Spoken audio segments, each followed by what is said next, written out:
does the existence of objective beauty prove the existence of God? Well, that's what we're going to be talking about today with my friend over there, the wacky Buddhist, the secular Buddhist, the sort of Buddhist, the large Buddhist. Let's go with that. Okay. The large Buddhist. I'm joined with him, and we're going to be discussing that today. This is the Burns Eye View. I'm Ross Burns. And I'm Christoph. That's Christoph. And this is the channel where we engage the Western worldview with the biblical worldview.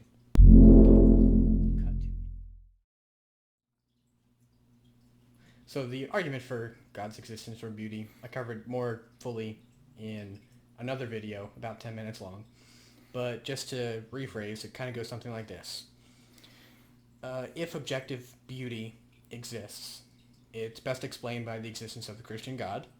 Premise 2, objective beauty does exist.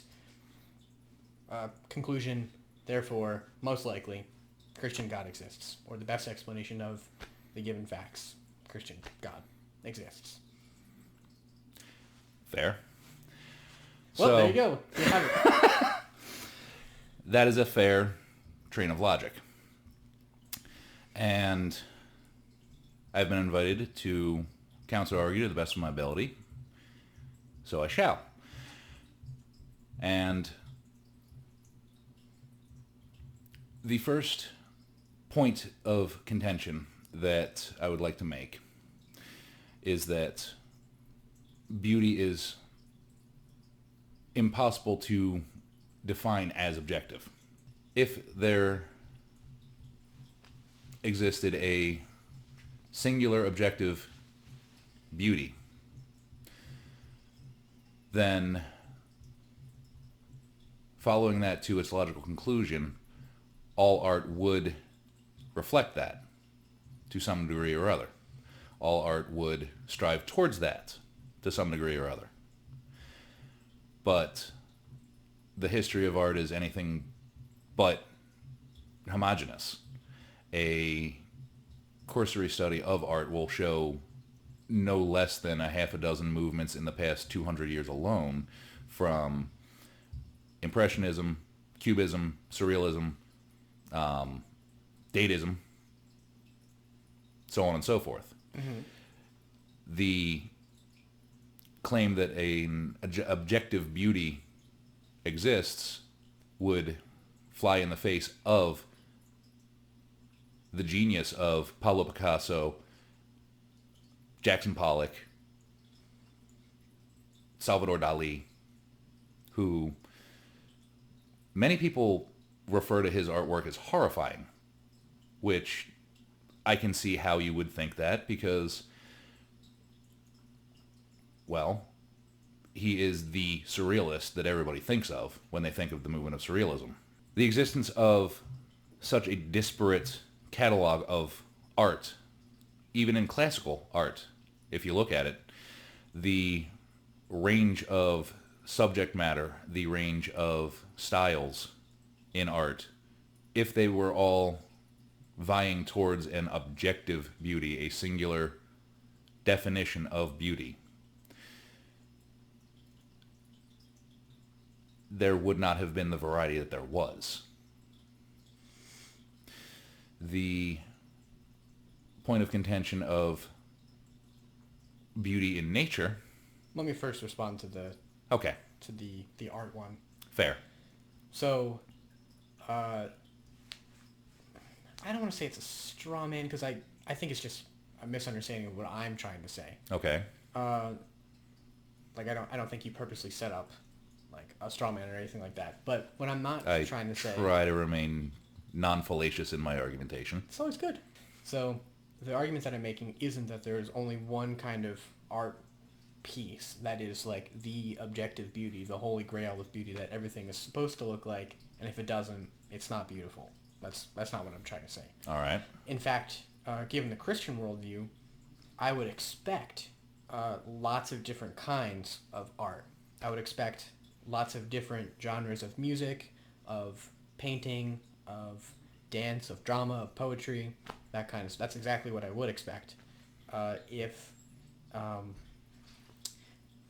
there was objective beauty and if everything was ordered by God, for instance. So taking music, for example, if the argument isn't that objective beauty exists in music, therefore every group of sounds should be the same, right? If it's going to be objectively beautiful, then it all has to sound exactly like this. Should be able to play the tracks next to each other. They should be identical. But maybe by point of analogy, because the field of axiology in philosophy is half aesthetics, which we're talking about, but it's also half morality. They both occupy axiology. It's two halves of the same thing. So take, for example, if we were to say objective morality exists, which is a conversation for a different time, but if we were to just say... One that's been tread upon numerous times. Yes. This conversation less so, which is why it's more fun. But if we were to say that objective beauty exists, right, that there is a standard for how we're supposed to live, would it then follow that every action we take, if it's to be moral, should be exactly the same? I mean, that is the logical conclusion. Really? So, like, if... Well, the logical extreme, I should say. Okay. Would it... I would think objective beauty, or objective morality, each given situation. Say if I see an old lady about to cross a busy street, or I see a person about to steal a candy bar from a store, or I have the chance to cheat on a test, like, if objective morality exists, it's not going to be the same physical movement I do in each circumstance, right? If objective morality exists, then there's going to be a right and a wrong thing to do, and maybe gradients of each. Like, there could be a better thing to do with the old lady, right? Like, and gradually worse things. Like, it'd be worse for me to push her into the street and film it on my phone than it would be to just walk by and ignore. And it'd be better for me to... block the car trying to get around her. Yeah, right? And there's a gradient of good things I could do in that particular situation. And I think the same is true in art. Like, for music, I think the different genres of music are focusing on certain things about reality that they're emphasizing and, trying to bring out good things in.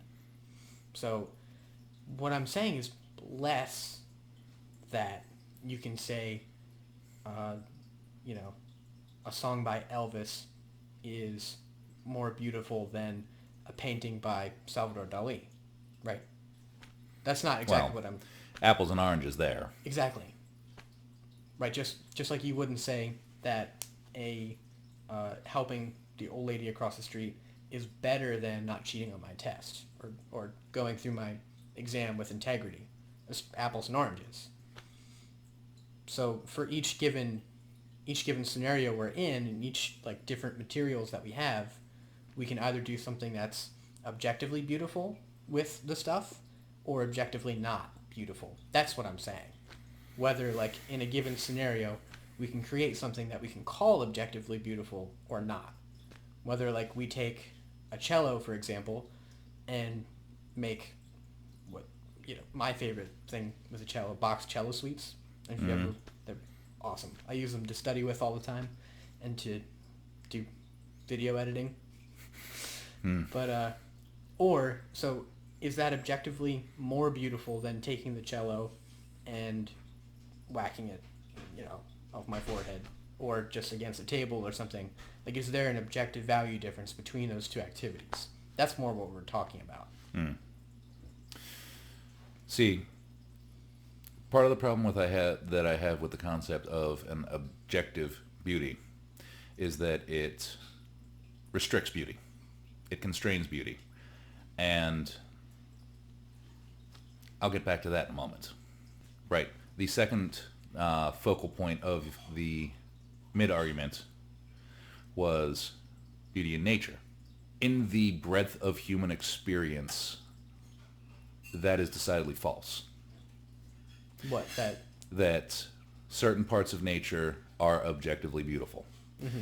Your two primary contenders were the God Hand Nebula and the Grand Canyon.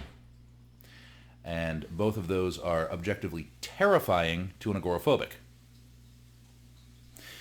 Your argument against was that if objective beauty doesn't exist, that both of those are no more objectively beautiful than a landfill.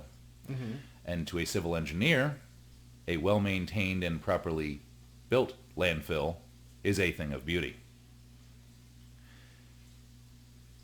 Beauty is subjective in all three of those cases. A thunderstorm, a roiling storm cloud, is a troublesome, terrifying thing to a sailor. To me, I revel in a good storm. I love it. Don't care if the power goes out. The awesome force of nature is emotionally satisfying to me and pleasing. Which comes back to my point, the point that I had skipped. The understood and, in fact, written definition of beauty. Definition of beauty, as Webster's dictionary lists it, is the quality present in a thing or person that gives intense pleasure or deep satisfaction to the mind, whether arising from sensory manifestations as shape, color, sound, etc., a meaningful design or pattern, or something else, as a personality in which high spiritual qualities are manifest.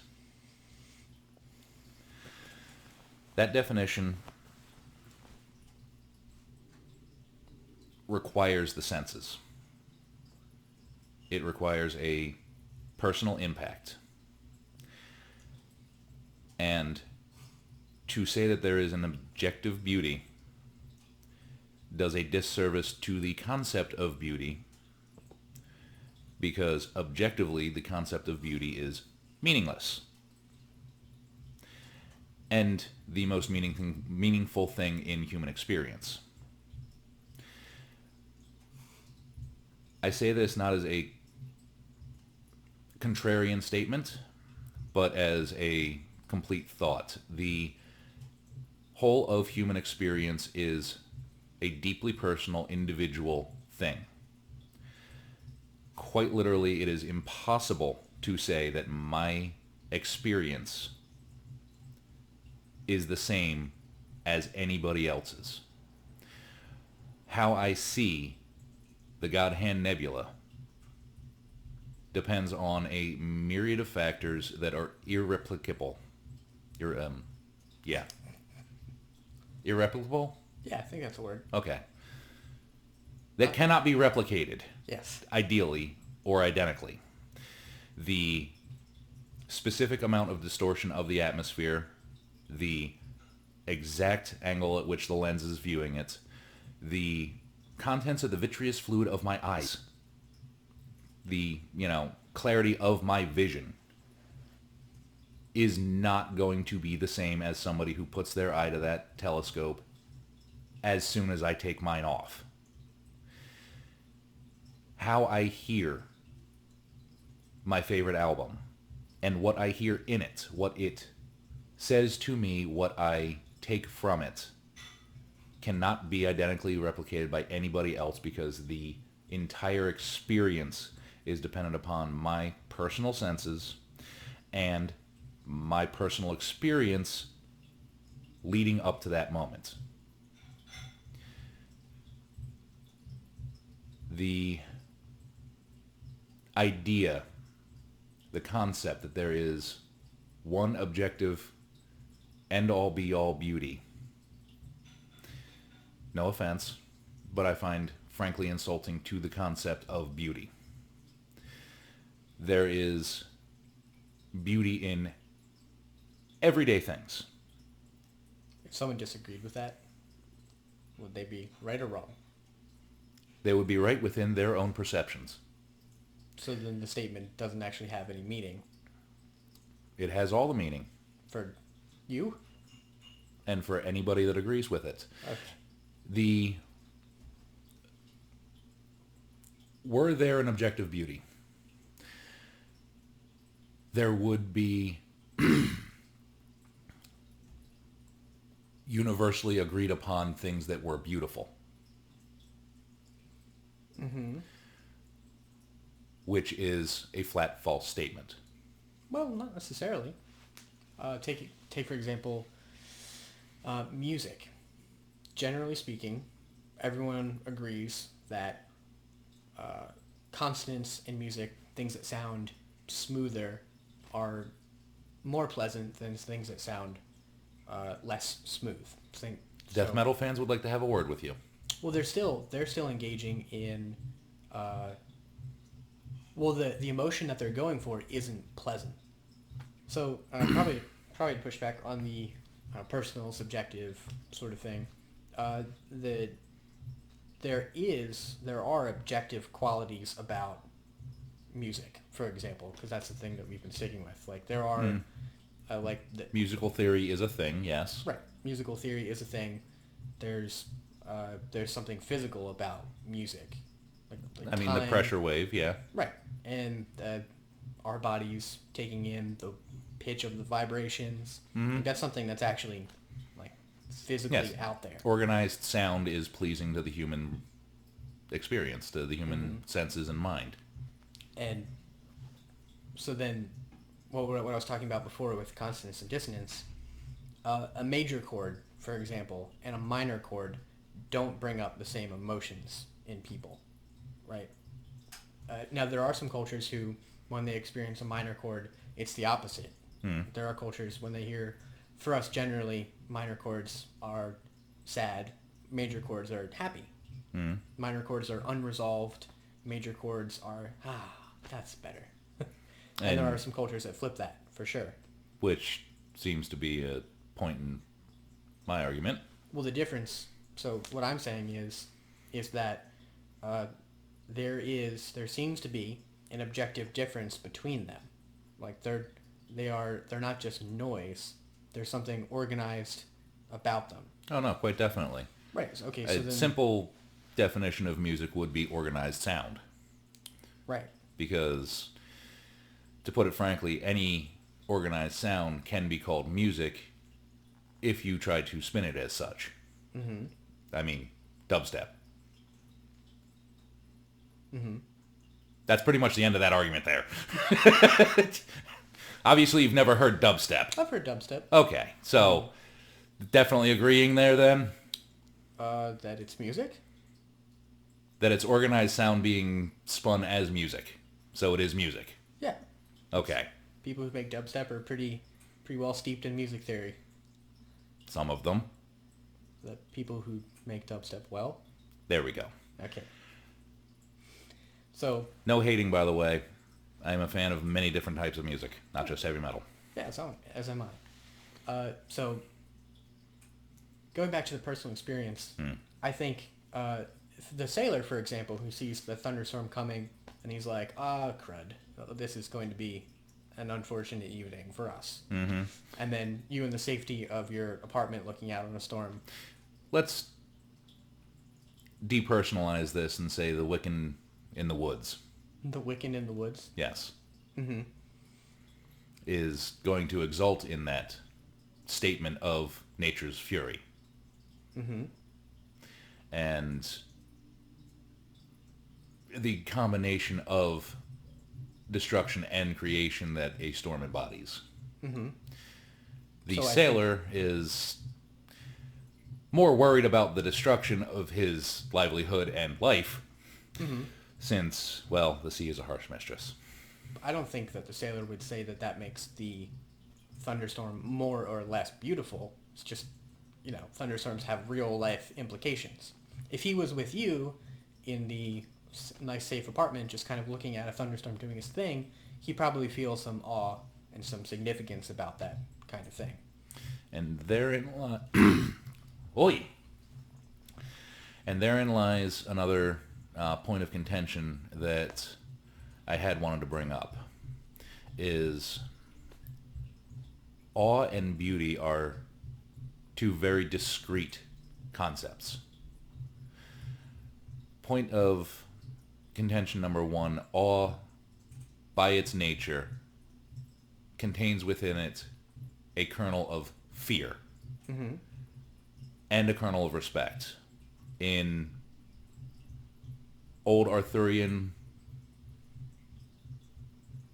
era lore, fairies were not cute little Tinkerbells sprinkling you with fairy dust so you can fly off to Never Never Land. They were beings of such fierce beauty that they were to be beholden with an equal level of awe, wonder, and respect. Awe in this case being primarily fear.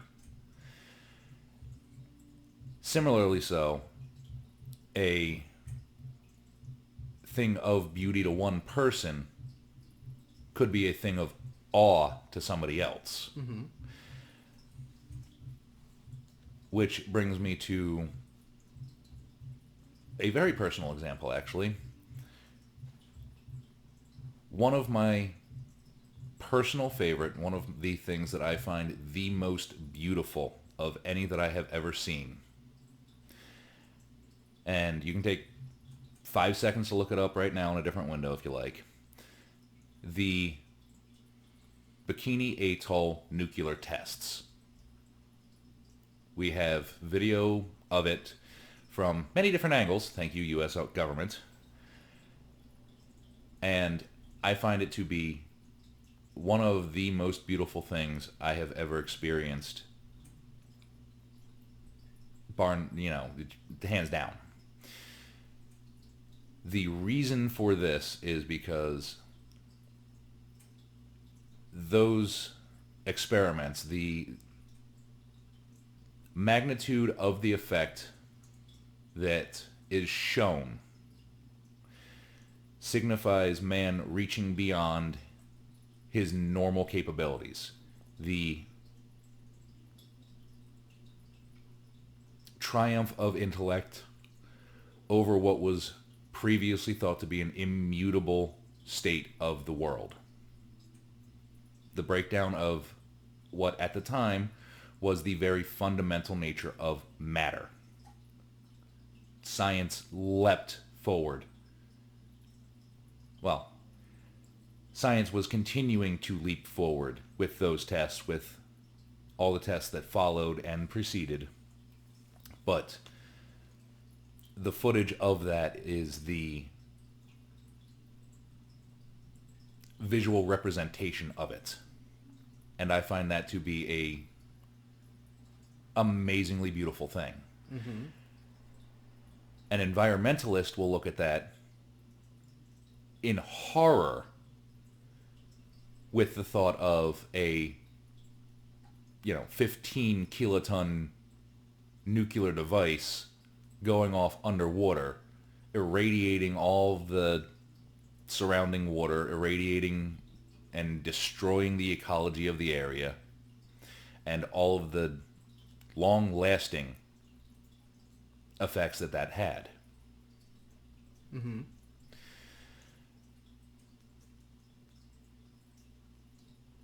I lost where I was going. I was kind of waiting for you to interject somewhere. Okay. You were taking these suggestive pauses. I was like, he's about to make his point. No, but I think I understand your point. So the atomic bomb going off can be interpreted in a couple of ways. Yes. Aren't they both valid interpretations? Yes. They are both subjectively valid interpretations. Well, I mean, is it true that the bomb going off did harm the environment? And is it true that the bomb going off did represent a triumph and a progress of man? Just objectively true. Those are both true statements, right?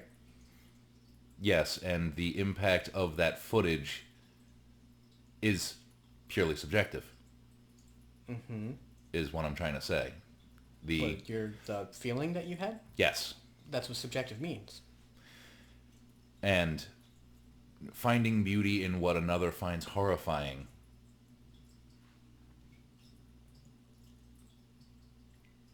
would not objective beauty disallow that?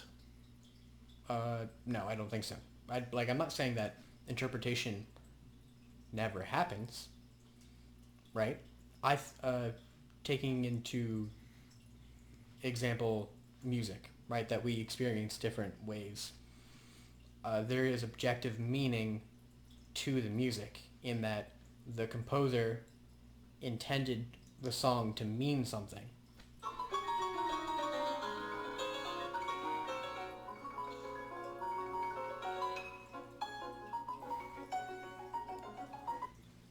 Right. Right. So I don't know I haven't studied that particular piece, but the composer meant to communicate something. Usually easier to tell in music with lyrics, at least for me. Mm-hmm. And the overwhelmingly beautiful concept that Franz Liszt wanted to communicate with that particular piece was he was bored. He was just... Well, that is something too. That was a piano exercise that he put together for himself because everybody else's was too easy. That's kind of cool. That was a absolute master of his craft, challenging himself. Right. Well, that's kind of cool. So the ways that I would and has led to many wonderful cartoons. So let me just give you a few ways that I would actually evaluate whether that music is beautiful or not, objectively. So is there technical excellence in the thing? Which clearly in that, I think you can say the precision of what he's... So the technical excellence meter is A+, I guess we could say.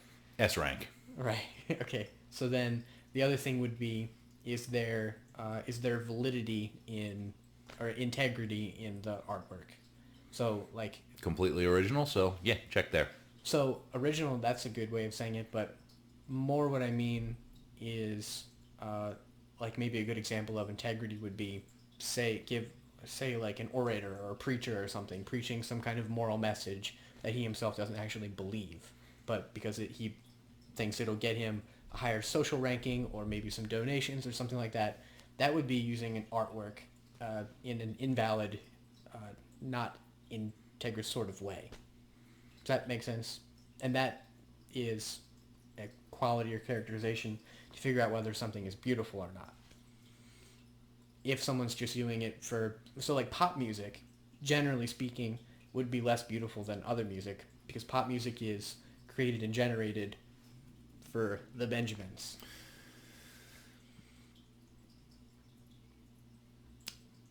While true, the idea that creation for the sake of monetary compensation is invalid is also a tad insulting.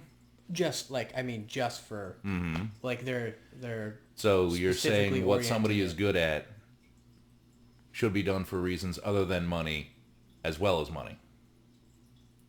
It can be done for money, like the what was it? The Hungarian Rhapsody. Hungarian Rhapsody number 2, Franz Liszt. Right. Was not made for any sort of compensation. It was literally just a piano exercise for him, to the best of my knowledge. Which is more valid than Rebecca Black's Friday. Actually, the counter that came to mind to that was you were trying to say then that Christina Aguilera's Beautiful is invalid because it's a pop piece. Well, I'm just saying generally, when you're in pop music, things are sort of oriented a particular way. Well, okay, a good example would be Christian music on the radio. I'm a fairly big critic of, because it's generated to, for that mostly. That's a fair... Christian movies is an even better example. Sony purposely makes bad, cheap Christian movies because they know that the Christians are going to go out and spend lots of money on them because, well, they have to. If a Christian movie tanks, we feel guilty. Why? Because we think, oh, man, it's my bad. I should be going out there. I'm responsible for its success in some instance. But well, that sounds more like cultural pressure towards homogeneity or homogeny, and less like an honest criticism of the art itself. Yes, that's generally what I'm saying. Which is an entirely different problem. Yeah, well, I'm just saying the point of the movie is to make lots of money. It's created very cheaply because they know that people are going to go out and spend lots of... A good example would be the movie War Room, if you've ever heard of it. No. Not a very good movie. Just not a very good movie. Pretty, like, they didn't spend a lot of money on it. But the weekend it came out, #1 in the box office because all the Christians went out to see it because they had to. And in my opinion, if that movie somehow helped even a single one of those Christians through a crisis of faith, kept even a single Christian from betraying their own ideals, their principles, or horror of horrors, convinced someone to become a Christian and they found themselves in a happier place, then it was an entirely valid piece of art. I don't think so. For instance, if that preacher that we talked about earlier was preaching a message about good works and faith in God and all that kind of stuff, but he's a licentious, priest of the Church of Satan, he's just saying that stuff so he gets money. The actual work, the actual sermon that he's produced is objectively, it lacks validity.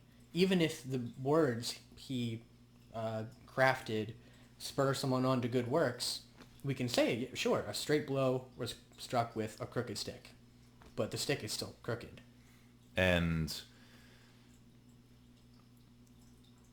the integrity of the artist, the integrity of the artist does not essentially bear upon the value of the art, is what I'm saying. I think the artwork, to interpret the artwork completely autonomous and separate from the artist, I don't think that, like, you wouldn't interpret a book that way.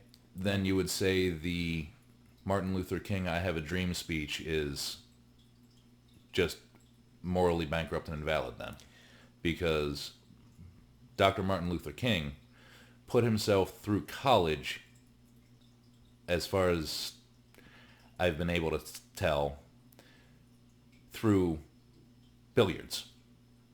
Through billiards? Yes. Okay. Well, so Martin Luther King, great. Way to get this demonetized. But Martin Luther King was actually not what you really? or I would consider a Christian. Hold on. Demonetized what? It'll get not. The less nice things I say about particular things is the higher chance that this will go. Oh, well, just scrap that whole section then. Well, it's a good point, though, because the "I Have a Dream" speech, I think Dr. Martin Luther King really meant what he was saying. It's like he wasn't just saying it for money or social status. He really wanted to affect the change that he did. Was Martin Luther King a Bible-believing, Trinitarian, historically valid Christian? No, but he really meant what he was saying. He wasn't like the preacher that we mentioned earlier, who, was living against the principles that he was espousing. Martin Luther King really did mean that he wanted a day where white people and black people could cohabitate in happiness, peace, and joy, and respect. He really did mean that. Kind of feels like you're splitting hairs there, but I can't come up with something to counter it. So the things I mentioned so far. No ad hominem. Yay. And I would say that his speech was objectively beautiful. Like he used imagery and it was very poetic. Like the meter was very good. The structure of it was just a very nice poem. Okay. So rewinding a bit so that we can cut that part out. Just keep that part between us. Yes. All right then. So technical excellence, Technical excellence, validity, integrity. right? Validity, integrity, respect for one's own tradition would be another thing. How well do they represent the tradition in which they're working, which wouldn't be applied to someone who's innovating, creating something new. But I think that's also a way to, so like someone who's... It's kind of hard to have that and have your cake or eat it. It's like an apples and oranges kind of thing. Like what is their goal? Like how well do they represent their tradition, their context? Anybody who starts off from point A that somebody else got to is going to go somewhere else. Because again, their personal experience, their entire life leading up to the moment that they first created that piece of art is not going to be the same as anybody else that tread that path. Right, I'm not saying that the artwork has to be identical in every way. Neither am I. I'm saying that they're going to go places that nobody else who began their journey in that tradition could think to go. Mm-hmm. Sort of. Like, okay, example. Impressionism. Mm-hmm. Pretty well-defined category of art. You put a Monet next to a Van Gogh, next to a Rembrandt, and at a glance, they do not look similar. Mm-hmm. The use of light in a Rembrandt is completely different from the Van Gogh, completely different from the Monet. Sure. I mean, for that matter, the Monet is probably not even in as crisp of a detail as the other two. Subject matter is something else entirely as well. Van Gogh varied his subjects between still life, portraits, and landscapes. Mm-hmm. Almost, sadly, as the winds changed on whatever was selling. Monet, entirely landscapes and garden studies. Mm-hmm. Rembrandt, almost entirely human subjects. The occasional still life. All Impressionism. Mm-hmm. All completely different. Well, not completely different.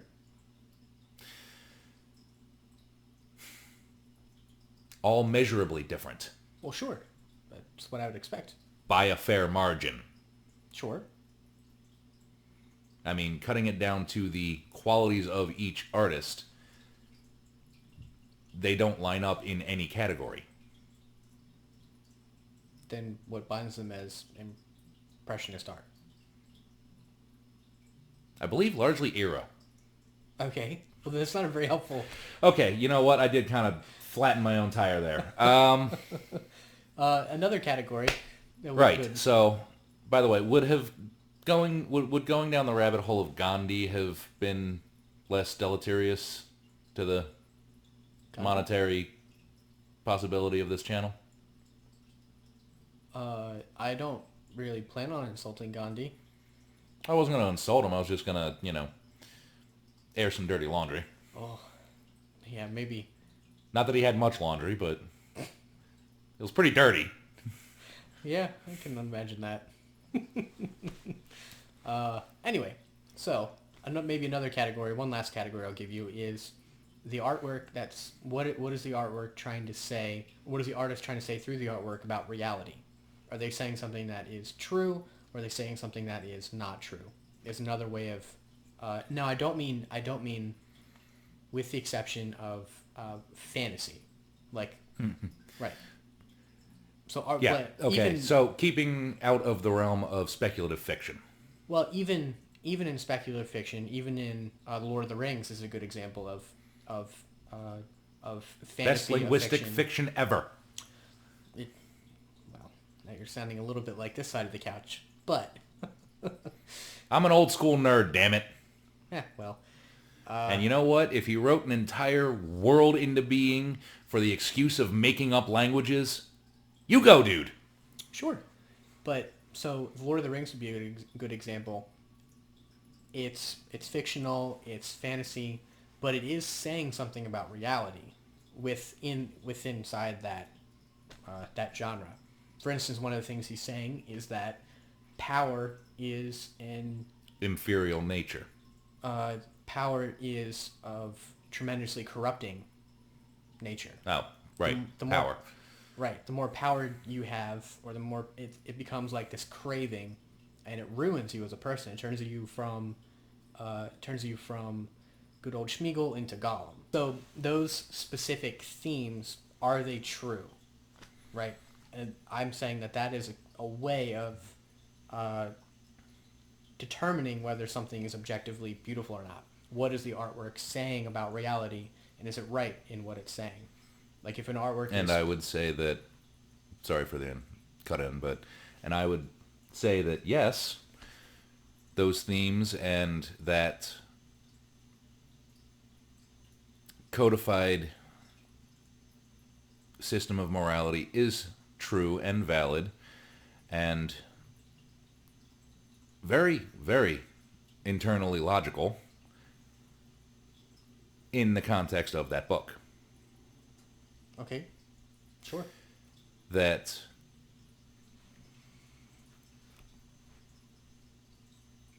art is a thing unto itself. Okay. I may agree with you or may not, depending on what you mean by that. The statement of the artist is only as valid as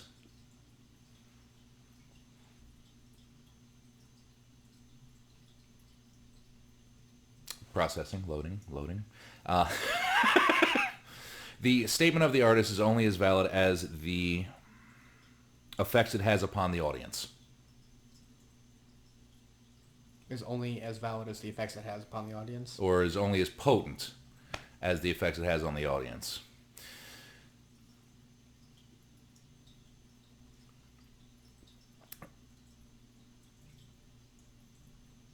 So, your argument is that Tolkien's statement of warning tale of power corrupting is the main theme of the Lord of the Rings trilogy and The Hobbit, which, by the way, was written primarily for money. The Hobbit? Yes. Oh, that's a good book.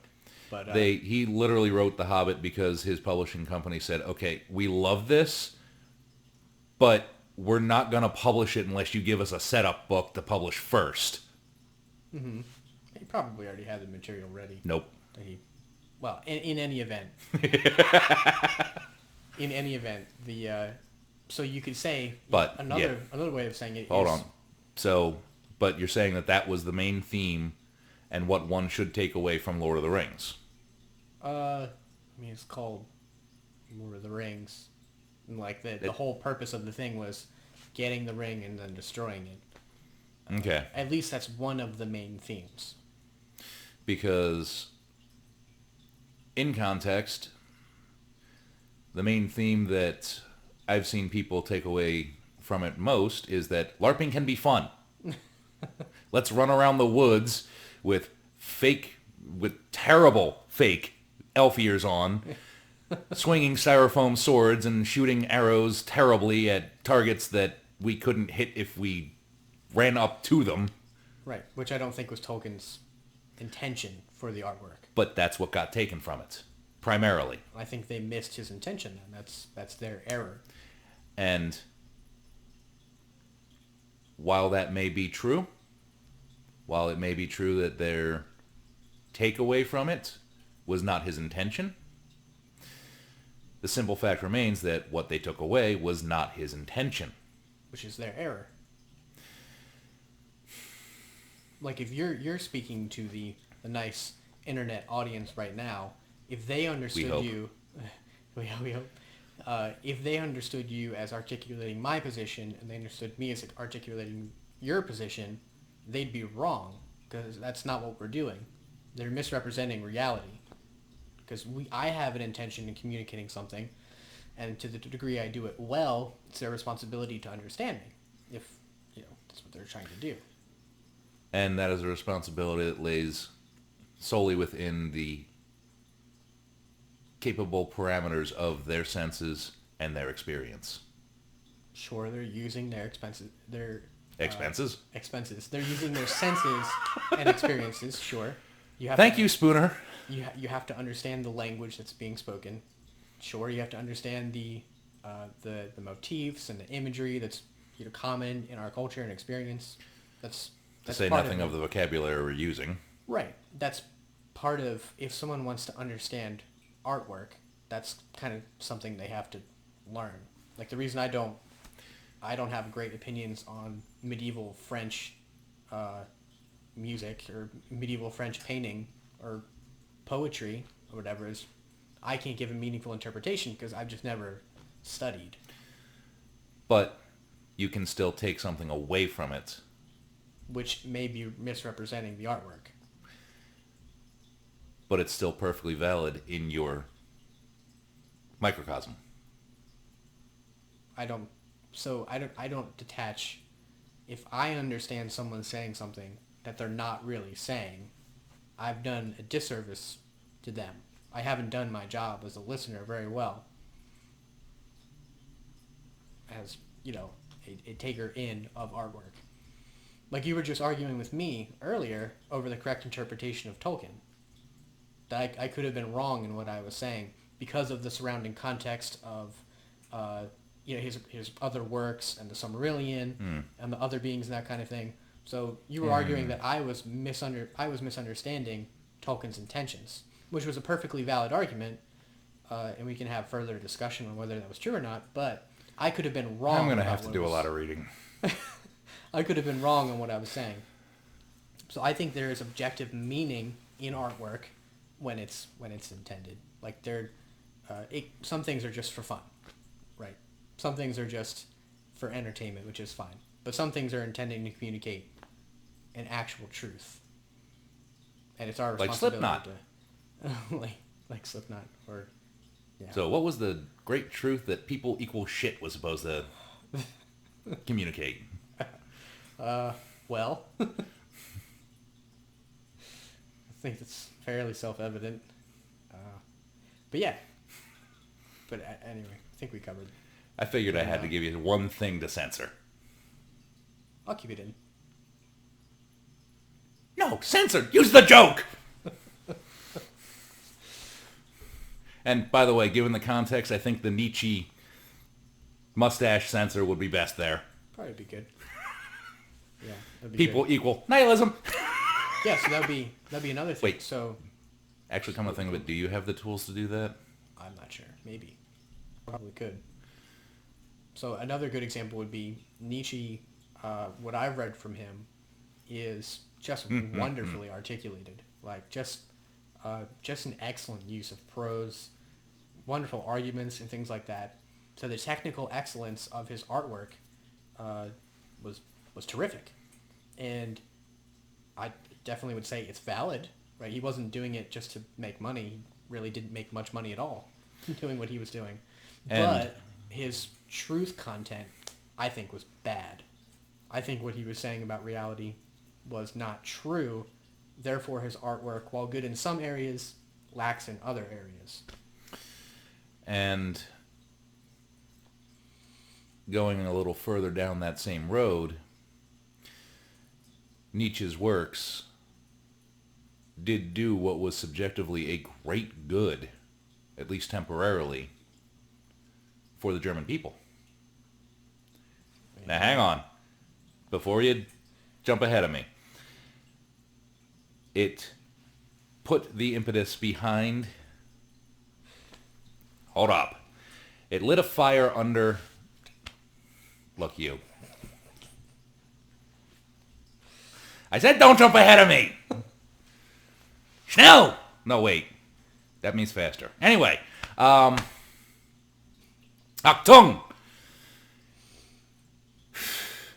Where was I?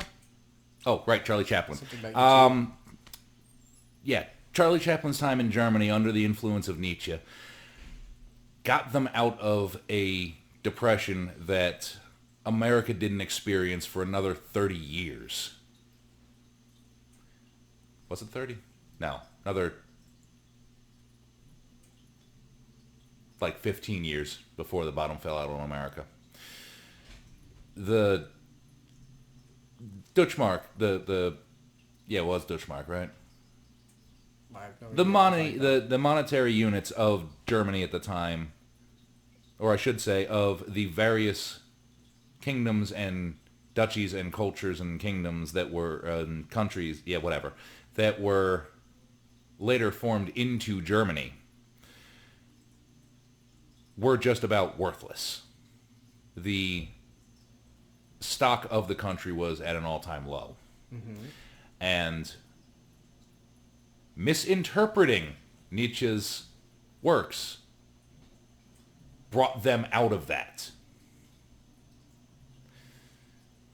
Now, unfortunate things happened immediately thereafter, but lessons were learned. I hope. Yeah. Yeah. Looking at you, Stormfront. But, so, the era of prosperity that followed the misinterpretation and misuse of Nietzsche's works and philosophy were objectively good for the people that it helped. Sure. But you're saying that it was entirely worthless because of the horrors and self-serving BS that occurred afterwards. No, I was saying the artwork in and of itself is bad because of the truth content or the lack thereof. A good example might be the apologize to my friends in the community I'm about to insult, but a good example might be the Book of Mormon, right? There are lots of people who are leading very productive lives. They're wonderful people that I know personally. People. You know Mitt Romney? No. Oh, okay, good. Don't have that level of security clearance yet. Anyway. You heard it here first. Your future evil overlord. That's a nice ring to it. But he just wants to burns the world. That was a good one. Except, sort of. So it was tortured. The Book of Mormon and how it's been interpreted and that kind of stuff has led to a decent amount of prosperity and just good living, right? The way that it's been used. But the work of the Book of Mormon is invalid because it's not true. Like, the Jewish people never did come over to the Americas for 1,200 years and were visited by Jesus and wiped each other out. Like, that's not a true story. So it's bad artwork because it was intended to be, right? It's an invalid piece of artwork. At least for the sake of our conversation. Even though it had good effects, the artwork in and of itself is bad, objectively. Because it's fabrication. I object to that statement on the foundational basis that it has done good. Just because something has done good doesn't mean it is good. Again, you can strike a straight blow with a crooked stick, but the stick is still crooked. Okay. Just because you did something good with that crooked stick doesn't change the actual nature of the stick. The actual nature of the Book of Mormon is bad, right? There are things that are lacking in it, like validity, truth content, technical excellence. Even though people have used it, You've disappointed Mormon Jesus. Well, you're probably... It's not the first time. Okay, fair. So... But the Book of Mormon doesn't become better artwork just because Mormon missionaries are sweet people. And conversely, the Book of Mormon doesn't become terrible. It doesn't go from good artwork to bad artwork if the Mormon population become surly and disagreeable. And You mean like they were originally? yes. I mean, If we go back to Brigham Young sort of folks, yes. yeah, takes quite a peace-loving people to name someone the destroying angel of Mormon. It does have kind of a nice ring to it. But, Yeah, for an MMORPG. well, Mormon Adventures coming to the GameStop near you now. Right. But, Sorry, the medication's wearing off. Anyway, we've covered a lot of stuff. Any final thoughts?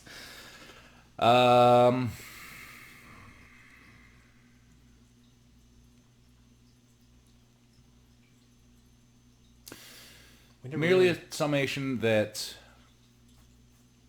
I still stand in contention of the concept of objective beauty on the following points. By its very nature, beauty is both entirely subjective and undefinable outside of the personal experience. The mere concept of a beautiful equation flies in the face of,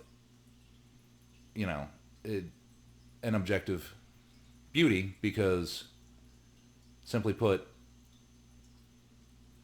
if everybody does not find that simple, 100%, as far as we know, true equation beautiful, then either it is or it isn't, by an objective yes-no metric. I further stand in contention of the idea of objective beauty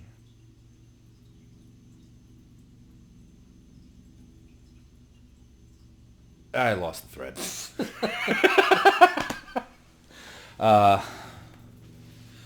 Right, where was I? Right, under NSA surveillance in Pennsylvania. Non sequiturs aside. Now you've given them our location. Way to go. Hey, look, I couldn't dig out the tracking chip. It was too far in. Okay, there's only so much gray matter I can push out of the way safely. Your matter is gray? Pinkish. Mine too. Oh, really? Neat. Brain bros. Have that be just part of the intro. Just brain bros.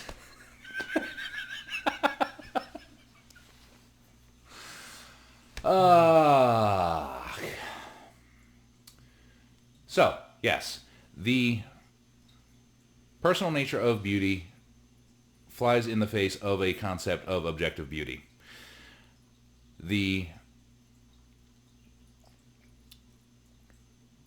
fact that no two beings can experience beauty in the same way by sheer limitations of biology means that what is objectively beautiful to one person isn't. It is entirely subjectively beautiful to them. A beautiful turn of phrase, a beautiful sunset, so on and so forth, are by definition and physics in the eye of the beholder. So, I think I've given at least some characteristics and some tests, some standards that a person can use to get outside of their own mind. Just more than just their emotions. How does this feel? How are my bits tingly at the sound of this music or at the sight of this painting? There are actual things that we can use to determine how objectively beautiful something is. And we didn't really get to talk about it, but I think the existence of objective beauty can only be explained by the existence of the Christian God in particular, which we didn't get to talk about, but maybe a subject for another time. But I tried to steer that away. well, anyway, I'm here to debate, not insult, and delicate matters are delicate. well, I don't mind a good insulting every now and then. Oscar Wilde said, "A gentleman You're is someone." short. Oscar Wilde said that a gentleman is someone who never insults anyone by accident. He also said that work is the curse of the drinking class. The drinking class. He had a way of turning a phrase. Yeah, and he had a way of tipping a glass, too. That's true. But anyway, so thanks for talking with me. This has been fun. No problem. Glad to be here. Blah. Glad to have you. Yeah, in your own house. Nailed it. Whoop, whoop. Nailed it. Ah. Anyway, thanks for watching. If you would subscribe, like, hit the notification bell. It helps me out tremendously. Helps get the content more highly ranked on the algorithms of YouTube. Helps this appear in more places. So I would really appreciate it.